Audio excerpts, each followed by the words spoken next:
श्री कृष्ण को द्वारका बुलाने के लिए गरुण का कैलाश पर जाना। श्री कृष्ण का द्वारका आगमन। द्वारका में श्री कृष्ण का स्वागत तथा उनका दर्शन करने के लिए देवताओं तथा मार्कंडे आदि मुनियों का आना। सूत जी बोले, बहुत दिन व्यतीत होने पर द्वारकापुरी के रहने वाले लोग गोविंद के विरह में भयभीत एवं विह्वल हो गए।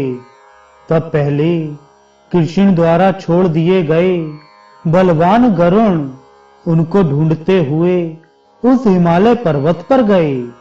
वहां गोविंद को ना देखकर उन उपमन्यु को विनय पूर्वक प्रणाम कर पुनः द्वारवतीपुरी में लौट आए। इसी बीच अत्यंत भयंकर हजारों महादैत्य तथा राक्षस भय उत्पन्न करते हुए सुंदर द्वारका में आ पहुंचे। कृष्ण के समान पराक्रम वाले बलवान गरुण ने महान युद्ध द्वारा उन्हें मारकर उस शुभपुरी की रक्षा की। इसी समय भगवान नारद ऋषि कैलाश शिखर पर श्री कृष्ण का दर्शन कर द्वारकापुरी में गए। उन नारद ऋषि को देखकर द्वारका में निवास करने वाले सभी ने पूछा, नारायण नाथ भगवान हरि कहाँ हैं? नारद ने उनसे कहा कि भगवान हरि कैलाश शिखर पर रमण कर रहे हैं। मैं उन महायोगी को देखकर आज यहाँ आया हूँ। विप्रों, उनका वचन सुनकर आकाश में चलने वाले पक्षियों में श्रेष्ठ वे गरुण श्रेष्ठ पर्वत कैलाश पर गए। उन्होंने देवकी पुत्र गोविंद हरि को देवादिदेव शंकर के समीप रत्न मंडित भवन में एक श्रेष्ठ आसन पर विराजमान देखा। वहां देवता, दिव्य स्त्रियां, महादेव के गण, सिद्ध तथा योगी जन चारों ओर से घेर कर उनकी उपासना कर रहे थे। गरुण ने कल्याणकारी शंकर को भूमि पर दंडवत प्रणाम किया और द्वारकापुरी का समाचार हरि से निवेदन किया।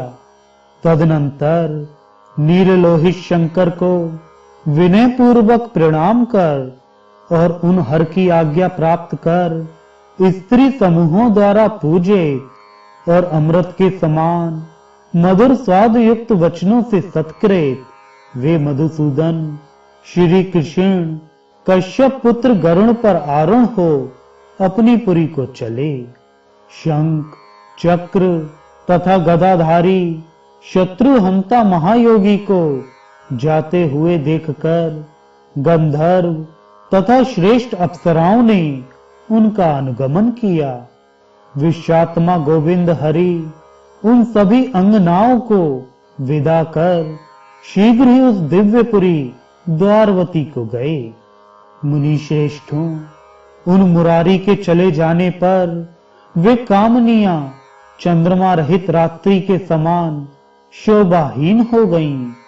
पूर्ववासियों ने श्री कृष्ण के आगमन के शुभ समाचार को सुनकर शीघ्र दिव्य एवं मंगलमयी द्वारवतीपुरी को सुसज्जित किया। श्री कृष्ण के आगमन से अति प्रसन्न द्वारका वासियों ने विशाल पताकाओं और रत्नों से जटित ध्वजों तथा लाजा आदि मांगलिक वस्तुओं से सुंदरपुरी को सजा दिया।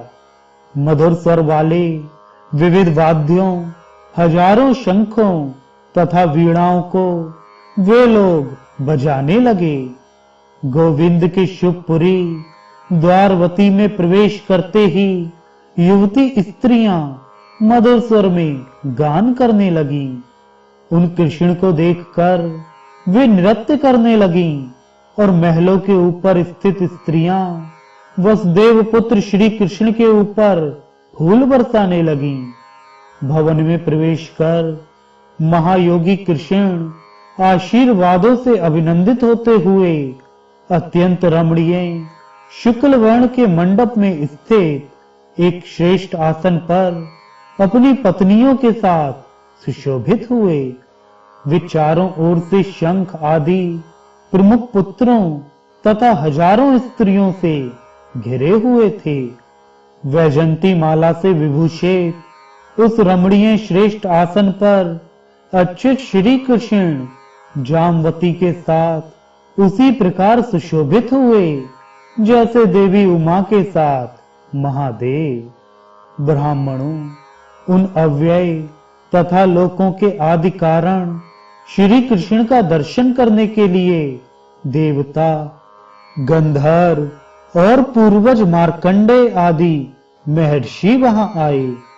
तब उन भगवान श्री कृष्ण हरि ने मार्कंडेय जी को आया देखकर आसन से उठकर विनय पूर्वक प्रणाम किया और उन्हें आसन दिया।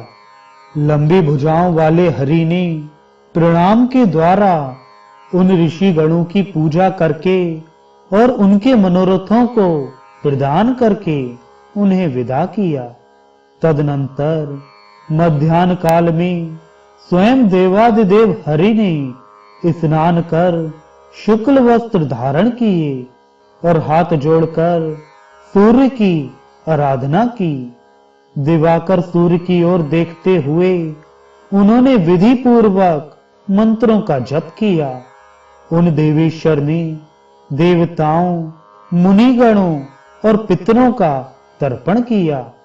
मुनि मार्कंडेय के साथ देव मंदिर में प्रवेश कर उन्होंने लिंग में प्रतिष्ठित भस्म विभूषित भूतेश्वर श्री शंकर की पूजा करी। मनुष्यों के नियामक उन्होंने स्वयं सभी नियमों को पूर्ण कर ब्राह्मणों की पूजा की और मुनीश्वर मार्कंडेय को भोजन कराया। विपेंद्रों, तदुपरांत पुत्रों आदि से घिरे हुए अच्युत ने आत्मनिष्ठ होकर मार्कंडेय जी से पुराणों की पुण्यदायिनी कथा को सुना। इन सारे कर्मों को देखकर महामुनि मार्कंडेय ने श्री कृष्ण से हंसते हुए मधुर वचन कहा।